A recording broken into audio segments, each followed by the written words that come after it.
Queridos, hoje nós vamos estudar a profecia de Daniel, capítulo 9, sobre as 2.300 tardes e manhãs.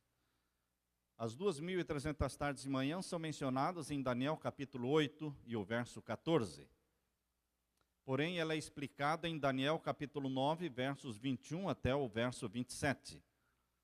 É, sem dúvida, a maior profecia de tempo registrada na Bíblia.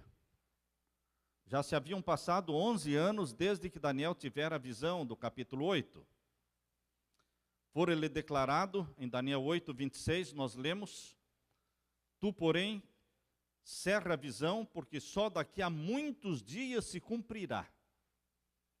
Daniel sabia que a visão das 2.300 tardes e manhãs, embora ele não tivesse compreendido a visão, ele sabia que era para dali muito tempo na frente, para o tempo do fim. Mas Daniel estava ansioso para compreender o que significava aquele longo período de tempo.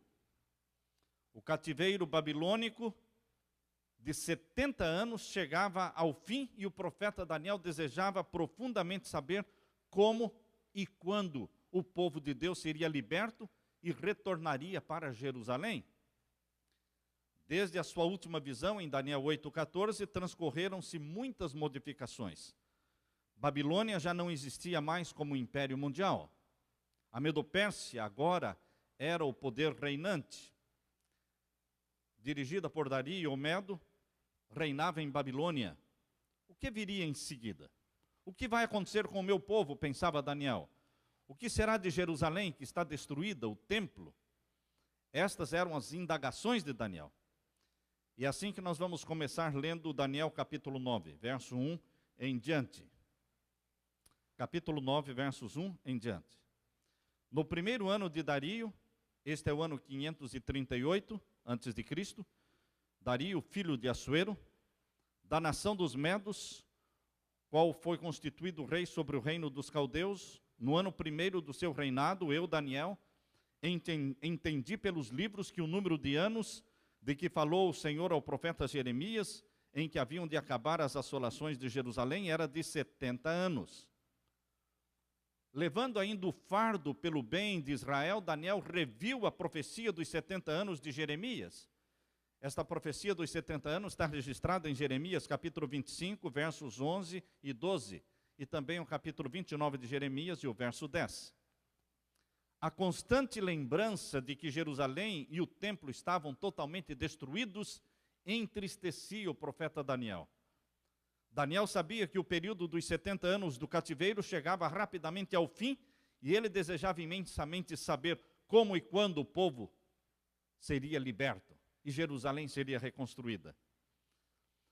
Nós começamos aqui no capítulo 9, a partir do verso 3, a oração de Daniel. Mais da metade do capítulo 9 de Daniel consiste da oração que ele fez em favor do povo de Israel.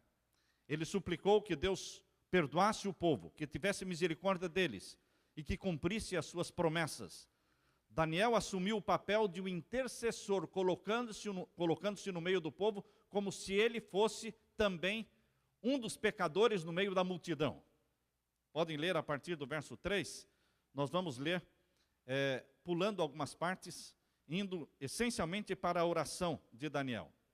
Ele diz assim: Eu dirigi o meu rosto ao Senhor Deus para o buscar com oração e rogos, com jejum e saco e cinza. Verso 3. Pecamos e cometemos iniquidade e fomos rebeldes. Verso 5. E não obedecemos à voz do Senhor, nosso Deus, para andarmos nas suas leis. Verso 10. Agora, pois, ouve, ó Deus, ouve a oração do teu servo e as suas súplicas. Verso 17. Não lançamos as nossas súplicas perante a tua face, confiados em nossas justiças, mas em tuas grandes misericórdias. Verso 18, ó Senhor, ouve, ó Senhor, perdoa, ó Senhor, atende-nos e opera sem tardar, por amor de ti mesmo. Verso 19, Daniel orou como sendo ele o pecador. Ele tinha consciência do seu pecado. Daniel identificou-se com a condição do povo de Deus como um todo, como Cristo também faz por nós. Depois de confessar as suas deficiências e pecados, e os pecados do povo, Daniel suplicou que Deus tivesse misericórdia de Jerusalém, a cidade onde se encontrava o santuário e o povo de Deus. Tudo estava destruído. Agora Deus começa explicando a visão para Daniel. Percebam que quando Deus começa a explicar a visão, começa explicando a visão do capítulo 8, verso 14, das 2.300 tardes e manhãs. Porém, Deus começa com um período de tempo menor, chamado 70 semanas. As 70 semanas são a primeira porção da profecia das 2.300 tardes e manhãs. Lemos então a partir do capítulo 9, verso 20 a 23. Capítulo 9, versos 20 a 23.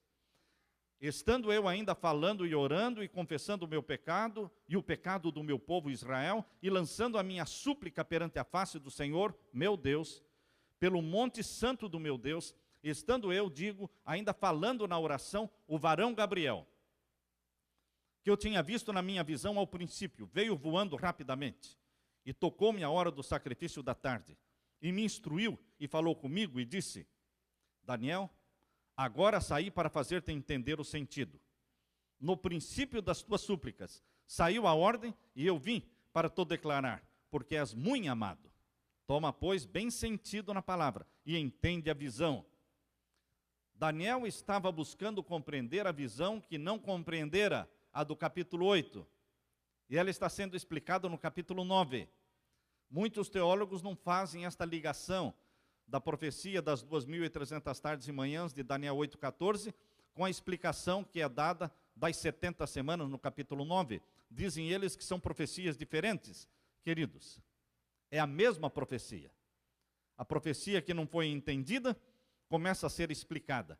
Só que Deus começa explicando com um pequeno pedaço de tempo. Deus tirou dos 2.300 anos uma porção de tempo chamado de 70 semanas, que são 490 anos, e começa explicando a profecia. No capítulo 8, verso 1 e 2, capítulo 8, versos 1 e 2, por 3 vezes Daniel fez referência à visão do capítulo, e cada vez a palavra hebraica foi a mesma, razão. No capítulo 8, versos 1 e 2, Daniel se refere à visão usando a palavra hebraica razão. Daniel então descreveu o que viu na visão do capítulo 8. O carneiro, o bode, o chifre pequeno e assim por diante. Razão é a palavra hebraica se referindo à visão geral do capítulo 8.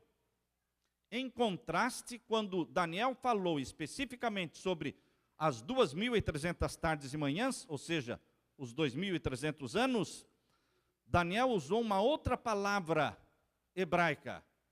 Não usou a palavra razão para a visão geral do capítulo 8, mas usou a palavra específica maré.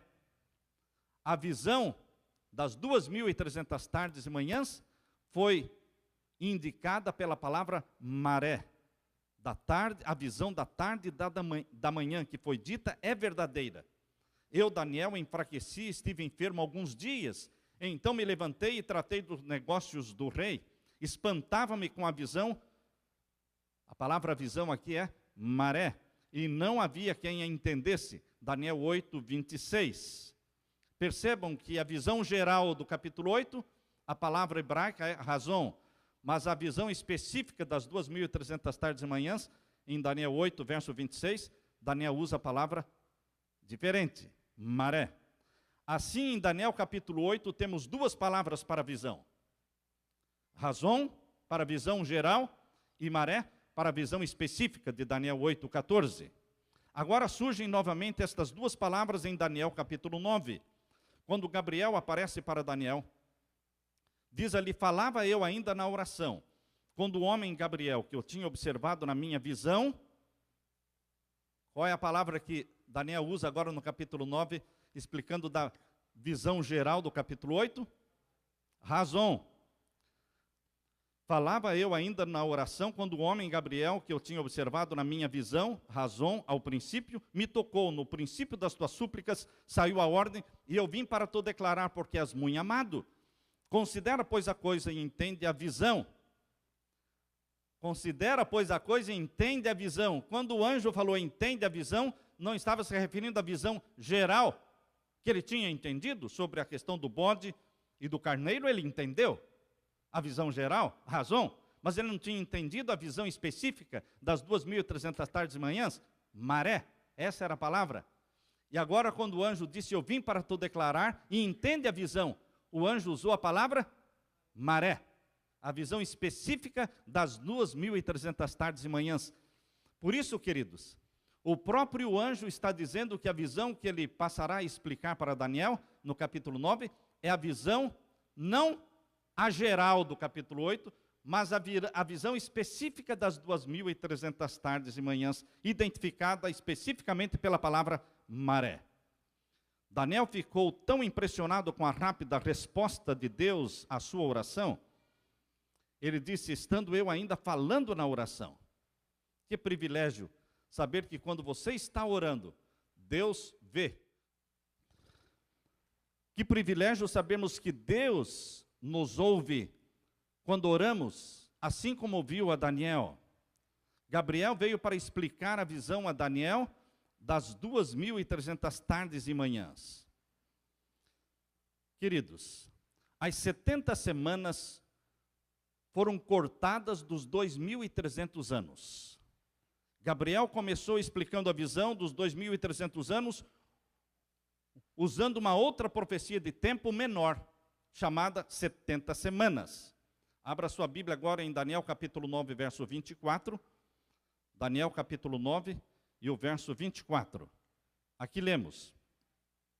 70 semanas estão determinadas sobre o teu povo e sobre a tua santa cidade, para extinguir a transgressão e dar fim ao pecado, e para expiar a iniquidade e trazer a justiça eterna, e selar a visão e a profecia, e para ungir o santo dos santos. Portanto, Deus separou dos 2.300 anos, separou 70 semanas, ou seja, 490 anos, especificamente para o povo de Israel, o povo de Daniel. Esta é a prova mais clara do princípio dia-ano. A ordem para restaurar e para reconstruir Jerusalém foi dada muitos séculos antes de Cristo. Se forem tomadas estas 70 semanas como tempo literal, seriam somente 490 dias. Isso não levaria ao nascimento do Messias, seria uma profecia curta. No entanto, a aplicação do princípio dia-ano resolve o problema, cobre um período de tempo desde a reconstrução de Jerusalém até o primeiro advento do Messias.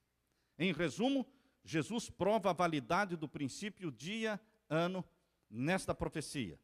As 70 semanas são 70 semanas anos. 490 anos. 70 vezes 7, 490. A palavra hebraica traduzida aqui, determinadas, separadas para o teu povo. Elas foram cortadas dos 2.300 e separadas para Israel. Percebam, irmãos, que Israel tinha ido como cativo para a Babilônia por causa da desobediência. Eles não cumpriram com o plano de Deus, por isso foram para o cativeiro. E agora estavam voltando do cativeiro. E Deus está dizendo que lhes daria mais 490 anos de graça. Mais 490 anos como uma segunda chance para que entrassem no programa de Deus. Lembram do sermão que fizemos hoje de manhã sobre o plano A? Deus queria preparar o mundo para a primeira vinda de Jesus? Pois bem, eles não cumpriram com o plano de Deus, por isso foram levados cativos para a Babilônia e permaneceram 70 anos. E quando voltaram, Deus disse, eu ainda estou com o plano A, para chamar a atenção do mundo para vocês e atrair a atenção do mundo para vocês, para que vocês preparem o mundo para a primeira vinda de Jesus, a vinda do Messias. E agora eu vou lhes dar mais 490 anos de oportunidade, de misericórdia, de graça, para a nação de Israel, para o povo de Deus, povo escolhido, povo peculiar. 70 semanas, diz o verso 24 de capítulo 9 de Daniel, 70 semanas estão determinadas sobre o teu povo, sobre a tua santa cidade. O que deveria ser realizado no período dos 490 anos? durante essas 70 semanas, que são 490 anos, o que deveria acontecer durante este período? Primeiro, cessar a transgressão. Ali diz no verso 24, para fazer cessar a transgressão.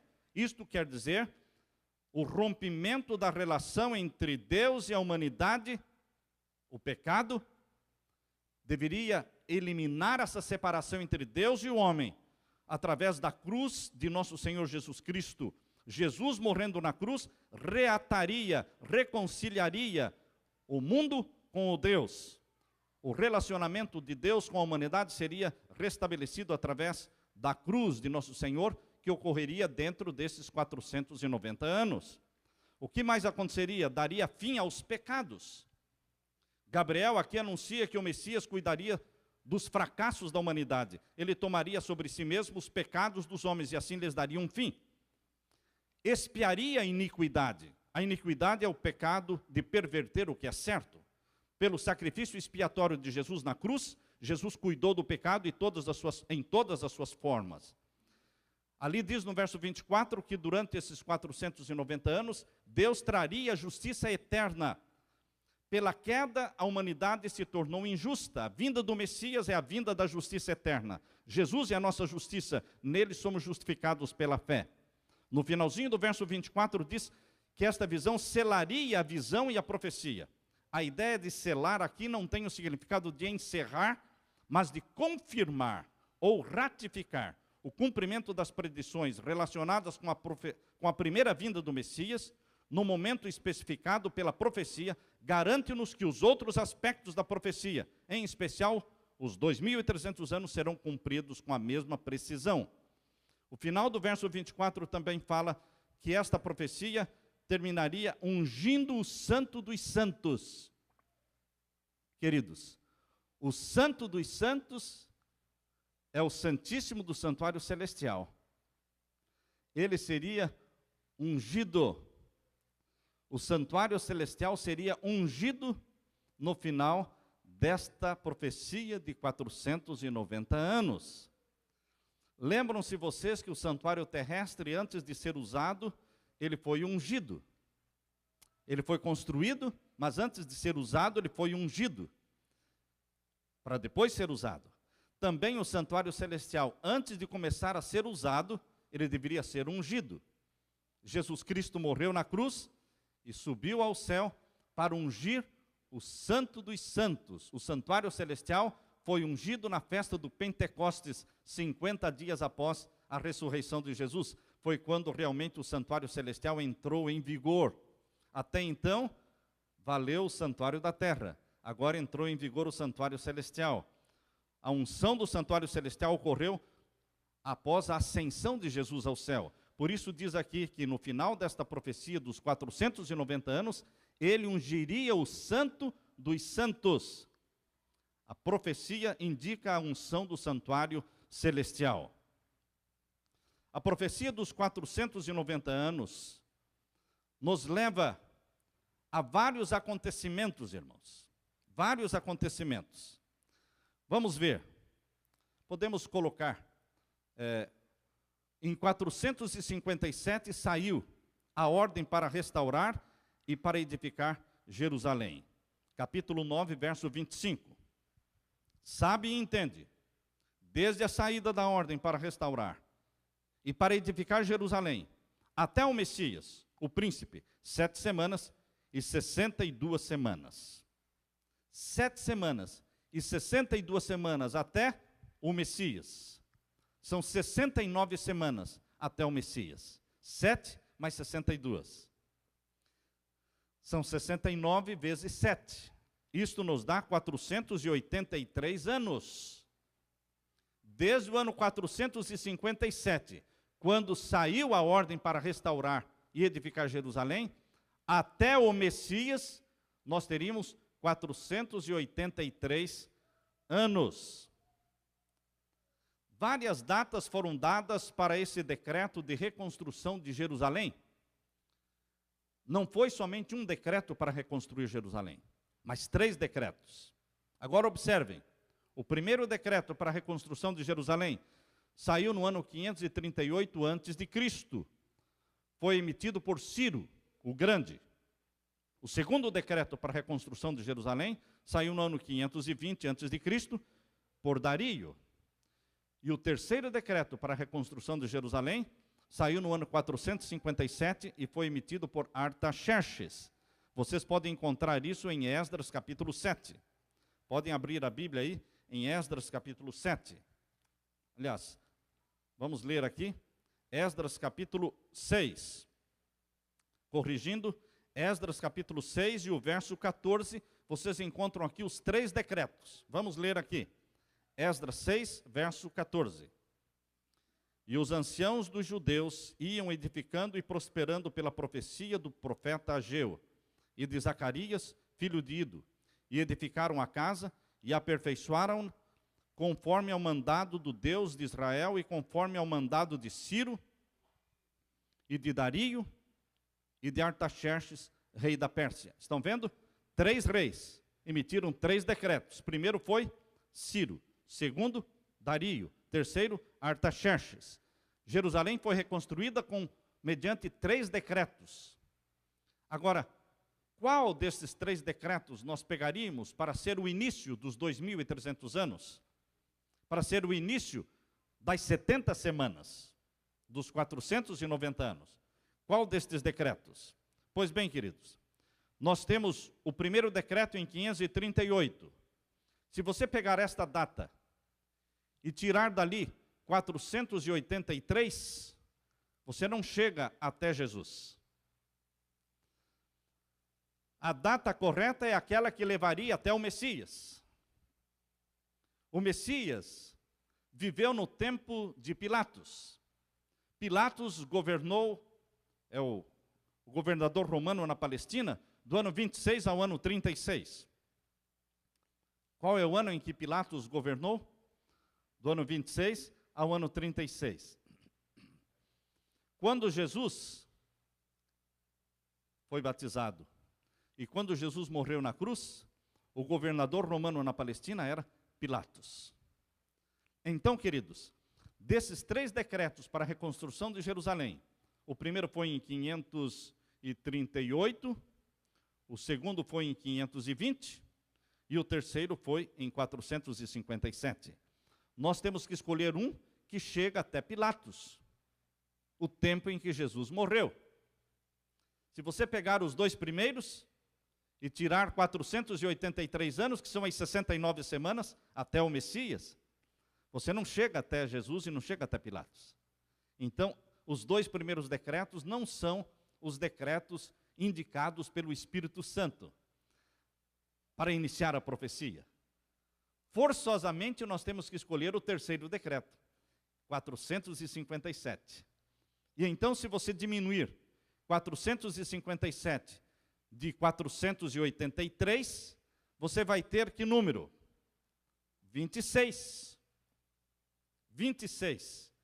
Então, no ano 26 da era cristã, Jesus devia ser batizado.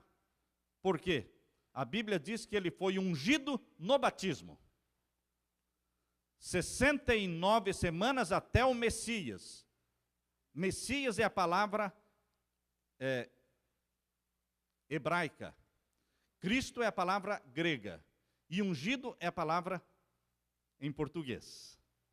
Então, ungido em português, Cristo em grego e Messias em hebraico. 69 semanas, ou seja, 483 anos para chegar até o Messias, a unção do Filho de Deus. O Filho de Deus foi ungido publicamente no batismo. Portanto, queridos, nós vemos aí, Jesus foi batizado no ano 27, mas a conta matemática que você faz de 483, quem tiver o papel e quiser fazer aí com lápis, 483 menos 457 vai dar 26 e não 27. Acontece que toda a conta que você faz, que envolve a era antes de Cristo para a era depois de Cristo, você tem que acrescentar o número 1. Por quê? Porque antes de Cristo os anos vinham decrescendo. 457 antes de Cristo, 456, 455, 454, ia decrescendo. Aí chegou o ano 3 antes de Cristo, o ano 2 antes de Cristo, o ano 1 antes de Cristo. Do ano 1 antes de Cristo pulou para o ano 1 depois de Cristo. Não existe o ano 0. Por isso, na conta matemática, você tem que acrescentar 1. Você pegou 457 e diminuiu de 483. Deu 26, acrescenta 1, fica 27. 27 é o ano em que o Filho de Deus seria ungido. Seria feito o Messias. O Cristo foi ungido no batismo, no ano 27. O primeiro decreto, portanto, irmãos, não é o válido 538, o segundo decreto também não é o válido 520, mas o terceiro decreto, por Artaxerxes, foi o decreto válido para ser o início da profecia dos 490 anos, as 70 semanas, como sendo o ponto de partida para a profecia dos 2.300 anos.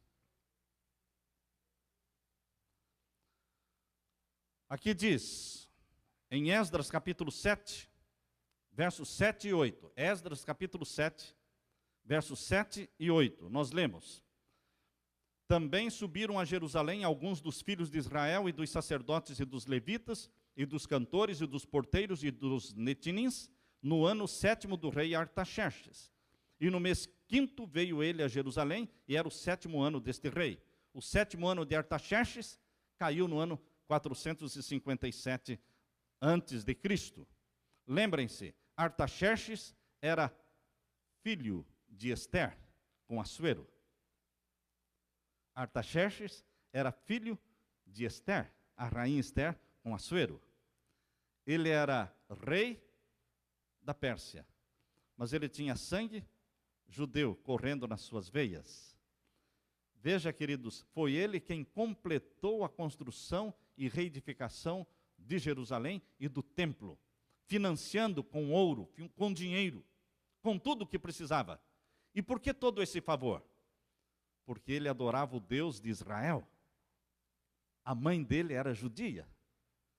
É impressionante, irmãos, como Deus usou não somente a Ciro, chamando de o meu pastor, e a Dario, mas usou também Artaxerxes para cumprir a profecia.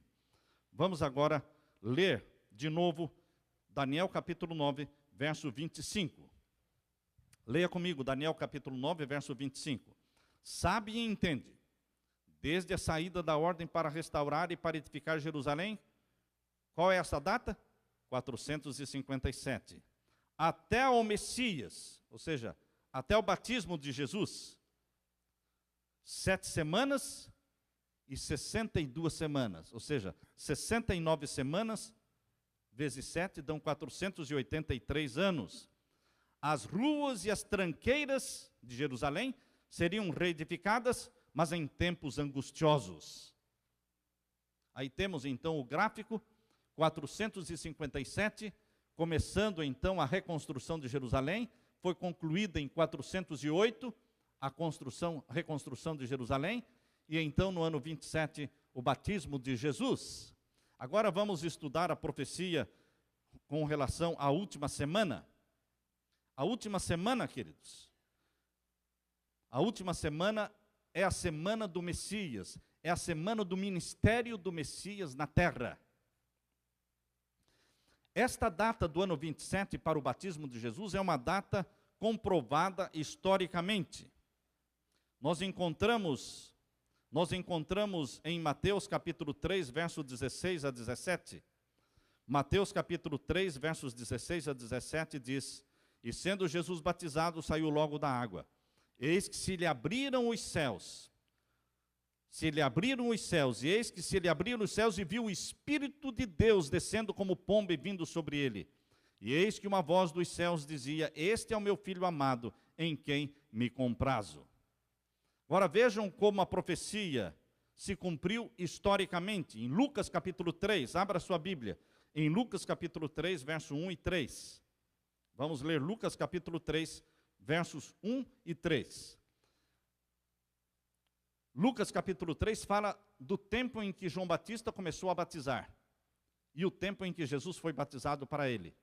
Isso é identificado historicamente em Lucas capítulo 3. Vamos ler, verso 1 e 3. No 15º ano do reinado de Tibério César, sendo Pôncio Pilatos governador da Judéia, Herodes tetrarca da Galileia, seu irmão Filipe tetrarca da região de Itureia e Traconites e Lisânias tetrarca de Abilene, sendo sumo sacerdote Anás e Caifás, veio a palavra de Deus a João Batista. Viu como Deus deu uma data histórica, usando vários fatos históricos que podem ser comprovados para mostrar que o ano em que Jesus Cristo foi batizado é legítimo e pode ser comprovado por essas datas históricas mencionadas aqui. Aqui menciona que João Batista percorreu toda a circunvizinhança do Jordão pregando o batismo do arrependimento.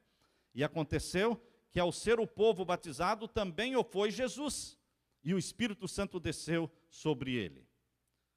Nós lemos então no capítulo 3, verso 1 de Lucas, dizendo que João começou a batizar no 15º ano do reinado de Tibério César.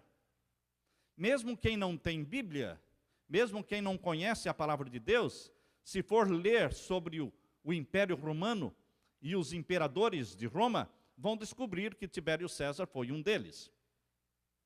E pode historicamente comprovar o ano ou a data em que Tibério César reinou. A Bíblia diz que João começou a batizar no 15º ano de Tibério César.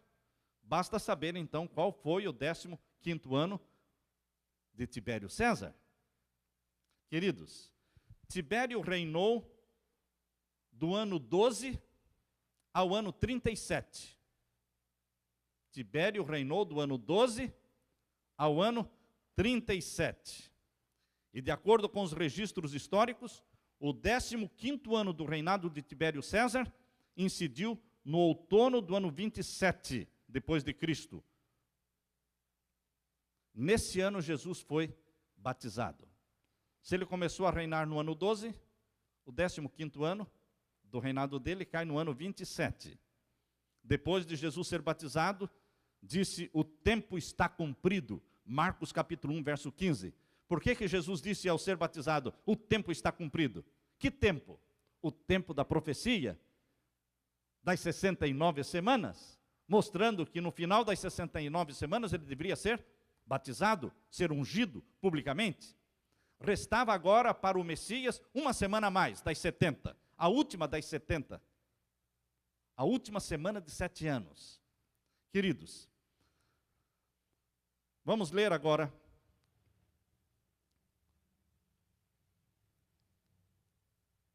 abra sua Bíblia em Daniel capítulo 9, verso 26 e 27. Daniel capítulo 9, verso 26 e 27. Depois das 62 semanas, há pessoas que se confundem aqui. Porque aqui fala depois das 62 semanas. Porque o verso anterior, irmãos, fala 7 mais 62. Vamos ler de novo? Daniel capítulo 9 e o verso 25. Capítulo 9, verso 25. Sabe e entende? Desde a saída da ordem para restaurar e para edificar Jerusalém até o Messias, o príncipe, 7 semanas e 62 semanas. Por isso que o verso 26 diz depois das 62 semanas. Quando fala no verso 26, depois das 62 semanas, se refere depois das 69 semanas. Porque as 69 semanas estão divididas, 7 e 62. Passaram 7, passaram 62, depois das 62, mas na realidade são 60. Vocês entenderam? Muitas pessoas se confundem aqui. E o verso 26 então diz: depois das 62 semanas, ou seja, depois das 69, 7 mais 62, depois dos 483 anos, o que aconteceria? Será tirado o Messias. Vocês estão percebendo que 457 anos antes do nascimento de Jesus, foi dado o ano em que ele seria batizado, o ano em que ele seria morto. Essa profecia da Bíblia poderia ser estudada por qualquer um do povo de Deus. Satanás conhecia esta profecia. Satanás, como eu disse hoje no sermão de manhã, não sabia o dia e a hora da primeira vinda de Jesus. Mas ele sabia o tempo da vinda de Jesus. Porque ele calculou. Ele vai ser batizado no ano 27. Ele vai morrer no ano 31. Então ele deve nascer por volta de 30 anos, porque, queridos, ele sabia que a maioridade no povo, na cultura judaica, a maioridade era de 30 anos. Antes dos 30 anos, um homem era considerado criança. Jesus Cristo começaria o seu ministério com 30 anos, quando se tornasse de maior. E a Bíblia diz que ele seria batizado no ano 27. Existe uma diferença aí de 3 a 4 anos, mas que não afeta a profecia. A profecia está correta. Ele foi batizado no ano 27, porém ele já tinha 30 anos. Queridos, Satanás sabia o tempo da primeira vinda de Jesus. Ele sabe o tempo da segunda vinda de Jesus. Ele não sabia o dia e a hora da primeira vinda de Jesus. Ele não sabe o dia e a hora da segunda vinda de Jesus. Mas ele sabe que é chegado o momento da segunda vinda de Jesus. Por volta deste tempo, deste início de 7º milênio, por volta deste tempo do início do milênio de Apocalipse 20, Jesus vai voltar. Mas ele não sabe o dia e a hora. Por isso ele está fazendo a igreja de Deus na terra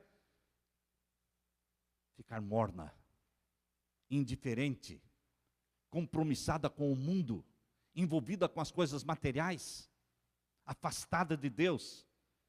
O povo de Deus está dormindo. O povo de Deus deixou de estudar as profecias. E porque deixaram de estudar as profecias no passado, negligenciaram a primeira vinda do Messias. E porque estão deixando de estudar as profecias hoje, estão negligenciando a segunda vinda do Messias. A segunda vinda de Jesus.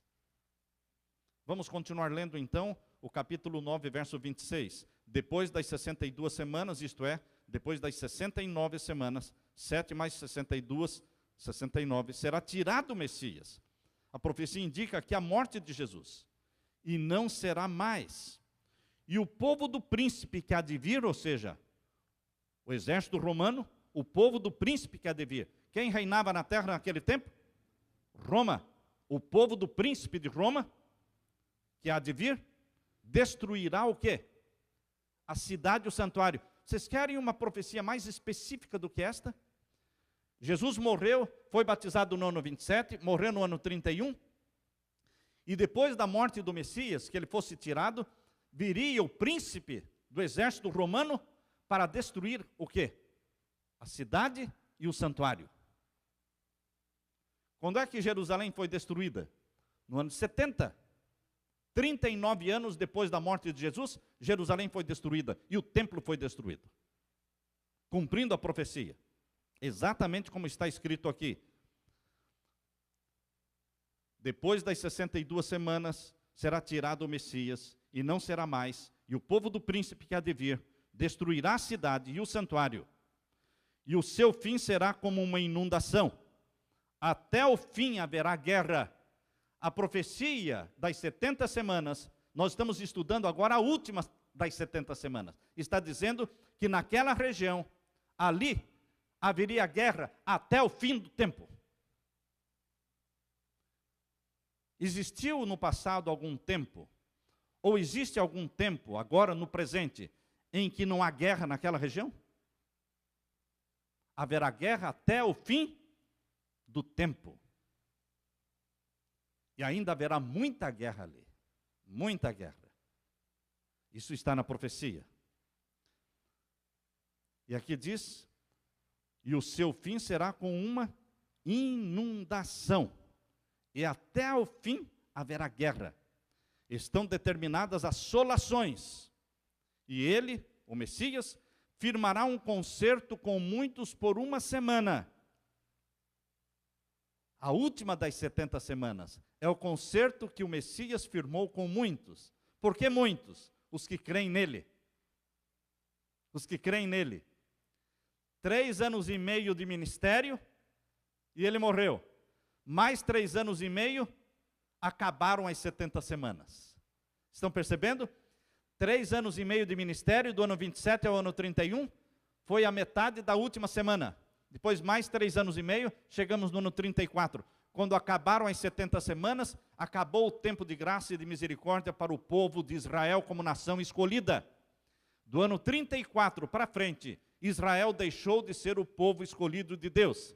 Israel não deixou de ser o povo escolhido de Deus quando crucificou Jesus, no ano 31. Deus é misericordioso, Deus é piedoso.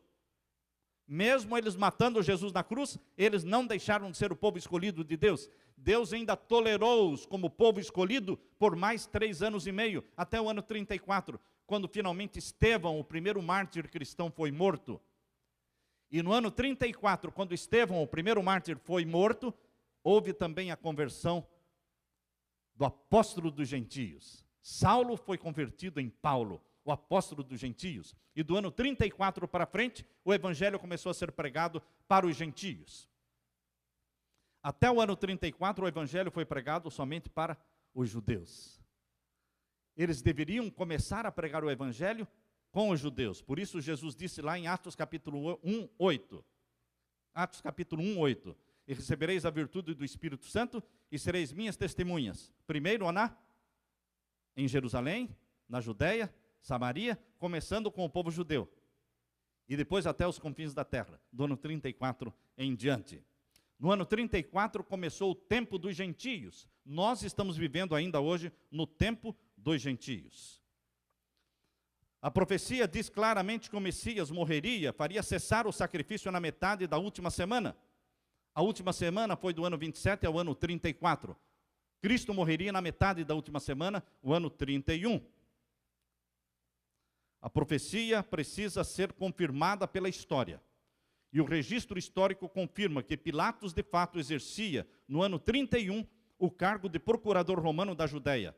Pilatos foi nomeado procurador romano da Judéia por Tibério César e governou durante 10 anos a Palestina, do ano 26 ao ano 36. Mesmo que não existisse uma profecia indicando o ano da morte de Jesus, poderíamos entender, unicamente pela informação histórica de Lucas capítulo 3, que o batismo e a morte de Jesus ocorreram entre os anos 26 a 36.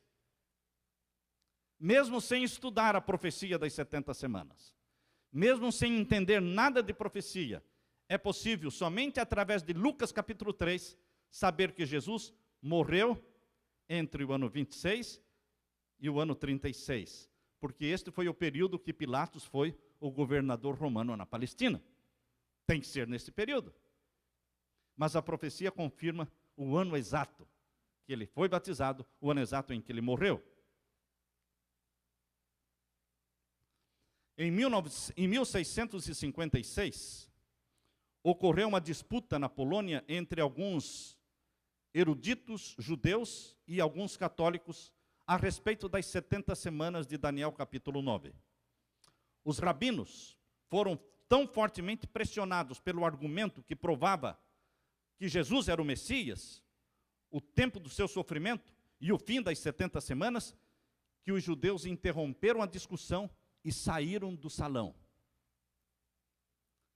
Depois desta discussão, os judeus se reuniram e lançaram uma maldição sobre qualquer judeu que procurasse decifrar as 70 semanas de Daniel capítulo 9. Hoje existe uma maldição sobre qualquer judeu que tente entender e estudar a profecia das 70 semanas. Por quê? Satanás criou esta maldição. Porque qualquer judeu que dedicar tempo para entender e estudar a profecia das 70 semanas, ele descobrirá que aquele Jesus, filho da Virgem Maria, que morreu no tempo de Pôncio Pilatos, aquele Jesus era o Messias, o Filho de Deus. Isso é provado matematicamente. Por isso eles não estudam esta profecia. Mas esta escama, Deus vai fazer com que caia dos olhos dos judeus, antes que a porta da graça se feche. Deus vai fazer com que essa escama caia, para que eles reconheçam que Jesus é o Messias. Queridos, estes últimos 3 anos e meio, que foram do ano 31 até o ano 34, foi o último período, a metade da última semana, que foi usada como graça e misericórdia para o povo judeu. Deus não se esqueceu dos judeus. Ainda há uma promessa para os judeus, que você pode ler em Romanos capítulo 11, verso 25. Romanos capítulo 11, verso 25, nós lemos a promessa de Deus para os judeus. Porque não quero, irmãos, que ignoreis este segredo, que o endurecimento veio em parte sobre Israel, até que a plenitude dos gentios haja entrado. Pense um pouco no que nós acabamos de ler. Vou ler de novo. Porque não quero, irmãos, que ignoreis este segredo. Que segredo? Quando a Bíblia fala de segredo, é uma coisa que você tem que estudar, prestar atenção. O endurecimento que veio sobre Israel, veio em parte, intencional. Deus permitiu. Até que se complete, até que venha a plenitude dos gentios. O tempo dos gentios começou no ano 34. Ali começou. Quando vai ser a plenitude dos gentios?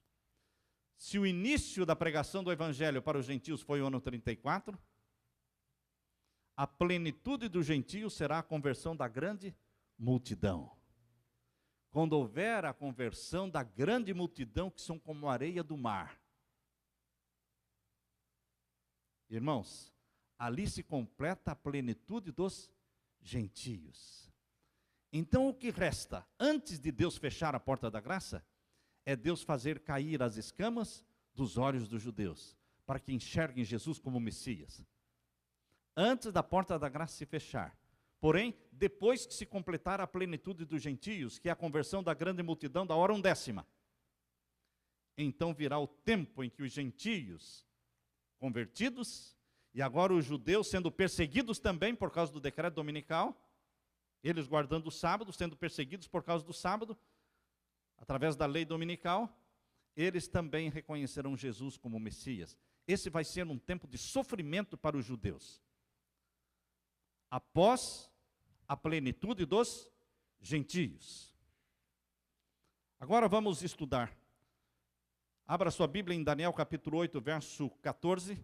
Ali nós lemos: até 2.300 tardes e manhãs e o santuário será purificado. A Bíblia mostra que o santuário celestial seria purificado a partir dos 2.300 anos.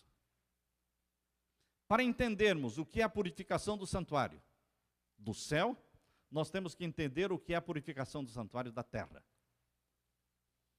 Este engano foi cometido pelo movimento milerita, porque eles entenderam a profecia das 2.300 tardes e manhãs, eles entenderam que começava em 457 e terminava em 1844, mas eles não entenderam a purificação do santuário.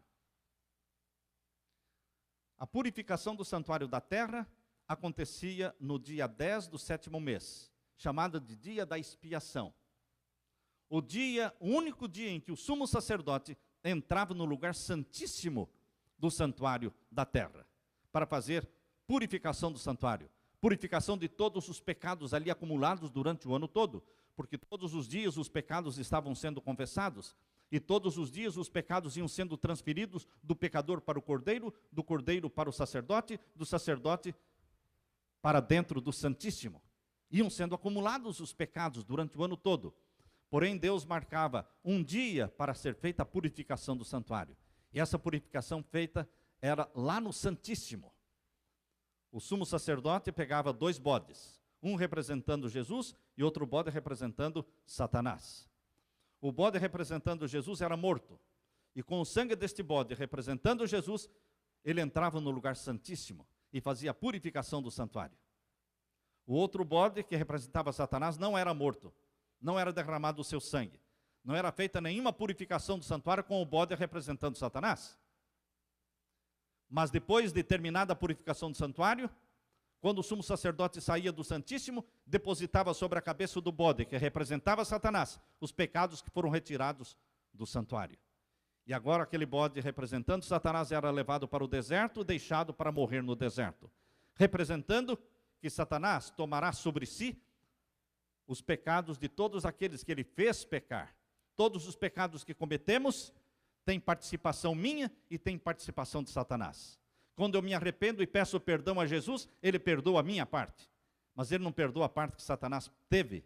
Satanás vai pagar por todos os pecados que ele praticou, por todos os pecados que ele levou os filhos de Deus a praticarem, por todos os pecados que ele levou os ímpios a praticarem. Ele é o pai do pecado, ele é a raiz. O fogo, o lago de fogo e enxofre, destruirá e queimará raiz e ramo. Ou seja, Satanás, a raiz do pecado, e os ramos, ou seja, os ímpios não arrependidos. Queridos, a purificação do santuário da terra era feita no Santíssimo. A purificação do santuário celestial também é feita no Santíssimo. Jesus Cristo, quando subiu ao céu, subiu para trabalhar no lugar santo do santuário celestial. Jesus morreu no pátio do santuário celestial. O pátio do santuário celestial é o planeta Terra. E o altar de sacrifício do santuário celestial é o Monte do Calvário. E a pia do santuário celestial é o tanque batismal. Todos aqueles que querem ser salvos têm que passar pelo Monte do Calvário, que é o altar de sacrifício, onde o Cordeiro de Deus que tira o pecado do mundo foi morto. Eu tenho que lançar mão do sangue de Jesus para perdão dos meus pecados. E Jesus disse, aquele que crer e for batizado será salvo. Eu tenho que passar pelas águas do tanque batismal. E então eu entro na presença de Deus como filho de Deus. No lugar santo do santuário celestial, Jesus intercedeu por todos os filhos de Deus. Desde o ano 31, quando ele subiu ao céu, no ano 31, ele começou a oficiar como nosso sacerdote no lugar santo. Primeiro, ele trabalhou no santuário, no pátio do santuário celestial. A próxima fase era o lugar santo. Nós temos que entender o santuário em 3 fases: pátio, santo e santíssimo. Era assim que era no santuário da terra e assim é no santuário do céu. O trabalho de Jesus no pátio foi a sua morte no Monte do Calvário. E a pia representa o tanque batismal. Mas quando Jesus subiu para o céu, ele começou a trabalhar no lugar santo, como nosso intercessor. Mas em 1844, irmãos, a Bíblia diz, no final dos 2300 anos, começaria a purificação do santuário. Foi no dia 22 de outubro de 1844 que Jesus passou do santo para o santíssimo e iniciou a obra de julgamento. A obra da purificação do santuário celestial diz respeito ao julgamento que começou pelos mortos. Nome por nome começou a ser julgado. Desde Adão e Eva, todos os mortos em Cristo passaram a ser julgados.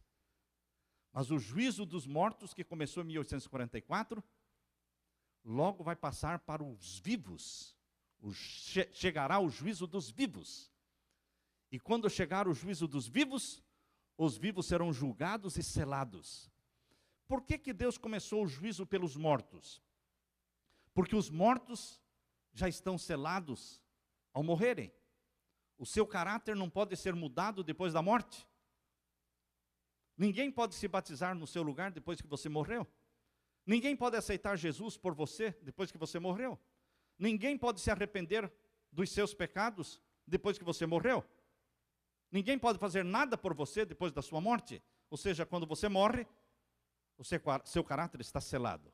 Ou você morreu em Cristo, ou você morreu sem Cristo. Por isso os mortos podem ser julgados porque estão selados. E Jesus começou o julgamento pelos mortos. Quando é que Deus vai começar o julgamento dos vivos? Deus só pode julgar os vivos quando os vivos forem selados. Assim como Deus só julgou os mortos quando eles foram selados pela morte, Deus vai começar o julgamento dos vivos também quando eles forem selados. Só que os vivos não vão ser selados pela morte. Os vivos serão selados pelo selo do Deus vivo, em vida. Os vivos serão selados em vida. e então será o juízo dos vivos. Agora, queridos, quando vai começar o selamento do povo de Deus? No mesmo tempo em que vai começar o selamento dos ímpios. O selamento do povo de Deus começa junto com o selamento dos ímpios. O que é o selamento dos ímpios? Quando o sinal da besta começar a ser aplicado na testa ou na mão daqueles que recusarem obedecer os mandamentos de Deus e se curvarem, adorarem o papado e aceitarem os 10 mandamentos do catecismo romano. Todos aqueles que após a emissão do decreto dominical tomarem uma decisão consciente de guardar o domingo e rejeitar os 10 mandamentos da palavra de Deus, estes receberão o sinal da besta, selados para a perdição. Mas todos estes que tomarem a decisão de ficar ao lado de Jesus e dos mandamentos de Jesus, guardando o 7º dia da semana como selo do Deus vivo, sinal de Deus entre ele e o seu povo, esses serão selados pelo selo do Deus vivo. Selados para a eternidade, selados para a vida eterna. O selamento dos vivos é o julgamento dos vivos. Isso começa com o decreto dominical. Porém, queridos, Deus não vai começar este julgamento sem primeiro avisar. Abra sua Bíblia em Apocalipse capítulo 6. Apocalipse capítulo 6 fala dos sinais que Deus vai usar para anunciar a chegada do julgamento dos vivos. E Apocalipse capítulo 7 fala do julgamento dos vivos, que é o selamento do povo de Deus. Apocalipse 6, primeiramente a partir do verso 12. Abra sua Bíblia. Apocalipse capítulo 6 e o verso 12. Aqui lemos: E havendo aberto o 6º selo, olhei, eis que houve um grande tremor de terra. E o sol tornou-se negro como saco de cilício, e a lua tornou-se como sangue, e as estrelas do céu caíram sobre a terra, como quando a figueira lança de si os seus figos verdes, abalada por um vento forte. E o céu se retirou como um livro que se enrola, e todos os montes e ilhas foram removidos dos seus lugares. Quando vai acontecer isso? Quando for aberto o 6º selo. Queridos, os sinais do sol, na lua, nas estrelas, eles têm dupla significação. Perdemos muito na compreensão da profecia quando entendemos que os sinais proféticos ocorrem uma vez só. Não. O decreto dominical ocorreu no passado, 7 de março de 321, certo? O primeiro decreto dominical feito por Constantino o Grande. O decreto dominical vai acontecer de novo. O papado teve uma supremacia de 1260 anos no passado. Perseguiu o povo de Deus por 1260 anos. Mas isso se repete, a história se repete. O papado vai ter uma nova supremacia papal. Vai ser adorado por todos os povos da terra e vai perseguir os santos do Altíssimo de novo. Os mártires existiram no passado, os mártires existirão no presente. A história se repete, irmãos. A Jezabel, que governou o povo de Deus, ensinando o povo a se prostituir com os ídolos, se repetiu na história do papado, que é chamado na Bíblia de Jezabel. Deus usa, queridos, Deus usa o mesmo símbolo repetidamente. Elias viveu no tempo de Acabe e Jezabel, porém, a Bíblia chama João Batista também de Elias. E a Bíblia também fala que o povo de Deus, que está preparando um povo para a segunda vinda de Jesus, também é chamado de Elias, os reformadores.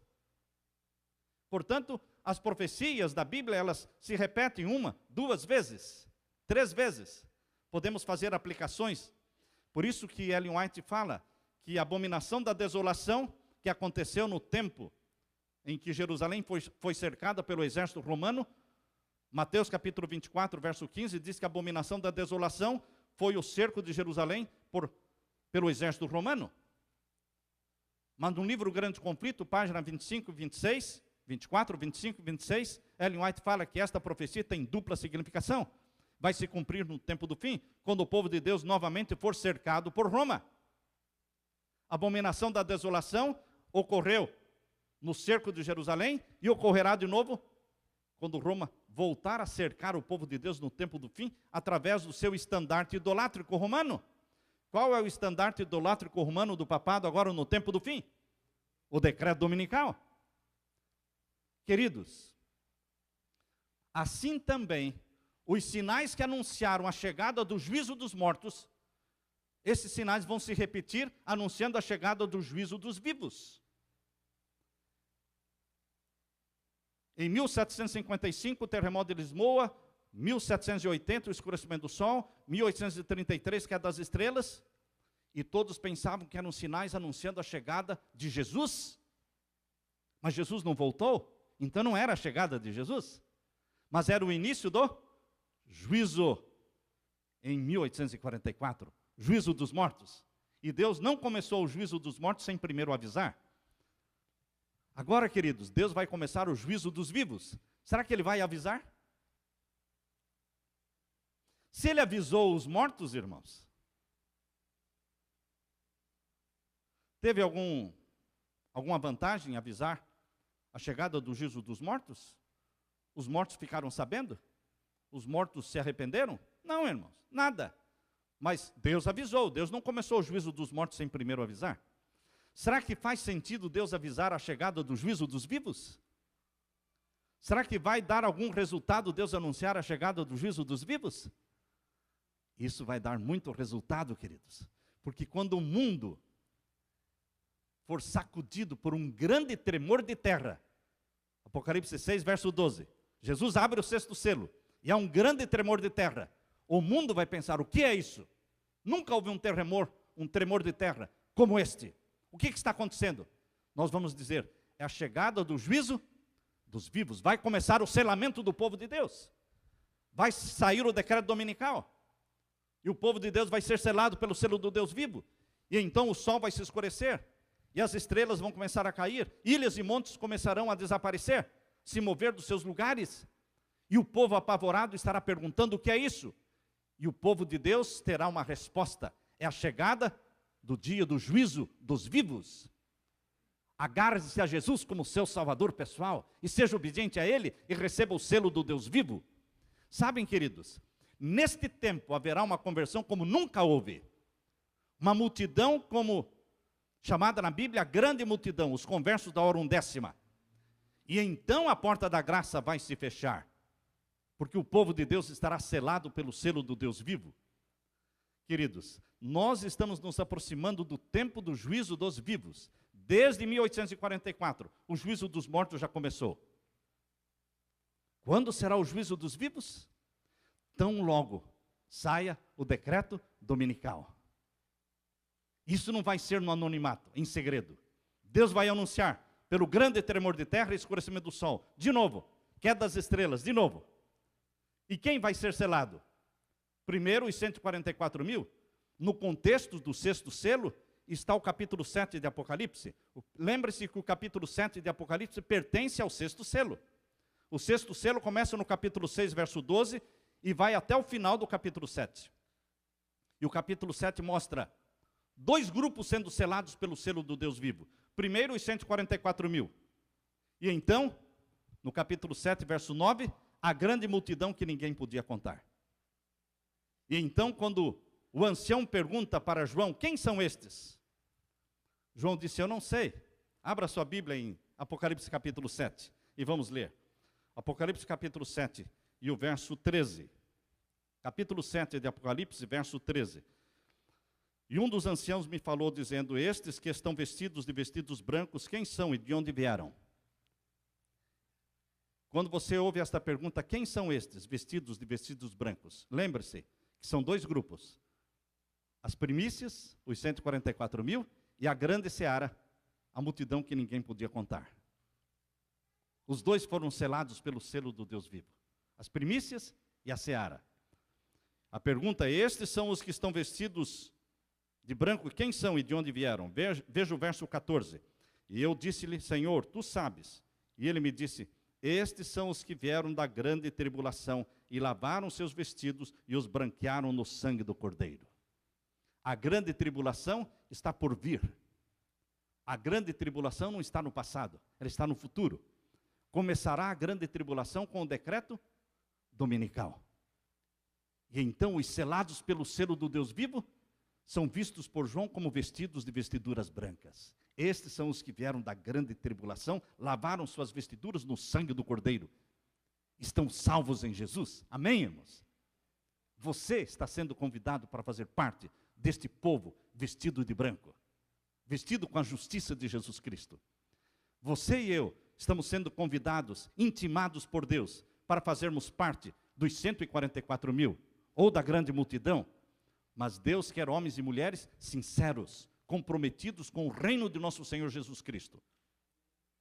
Agora é o tempo, irmãos, é chegado o tempo do juízo dos vivos, é chegado o tempo da segunda vinda de Jesus, e Satanás sabe que o tempo da segunda vinda de Jesus é agora, mas ele e nós não sabemos ainda o dia e a hora, mas o tempo é chegado.